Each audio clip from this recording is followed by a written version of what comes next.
Remember to subscribe and don't forget to hit the bell icon to never miss an update from FirstCry Parenting. Stewed pear recipe for babies and toddlers. Are you in search of a healthy, nutritious and tasty recipe for your baby? Stewed pear is a healthy baby food that is low in sugar and can be enjoyed warm or cold. Learn how to make it for your baby. Cooking time. Preparation time 5 minutes. Cooking time 20 minutes. Total time 25 minutes. Cooking method, type of meal, vegetarian. Suitable for babies above 8 months of age. Meal schedule, breakfast, lunch or dinner. Ingredients, ripe pears, 2. Water, 1 cup. Cinnamon sticks, 1 to 2. Cloves, 6. Instructions, peel and chop the pear into halves or quarters. Then remove the seeds and stem. Place the chopped pear in a saucepan and cover it with water in medium flame.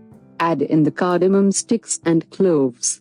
Bring it to a boil by simmering for 15 to 20 minutes. Stir occasionally until the pear turns tender and is ready to be pureed. Turn off the flame and transfer the cooked pear in a bowl. Mash the pear well or blend it. Drizzle a pinch of cinnamon powder and serve warm. Recipe tips. You can also add a stewed apple to this dish to make it taste even better. Adding sweeteners like maple syrup or honey can enhance its taste. Only if your child is above 1 year of age. Sprinkle any toasted seeds of your choice to this dish. You can cook with the pear's skin as it is easily digestible.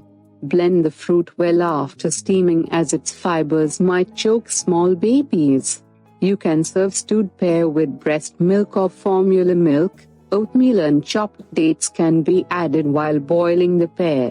You can even add an inch of fruit ginger or a dash of vanilla to give the stewed pear a distinct flavor. Apple juice can be used to boil the pear instead of sugar or water. The right choice of fruits and vegetables is key to the overall health of your baby. Homemade stewed pear is highly recommended for babies as it is easy to swallow and has a mild aroma. So try this recipe.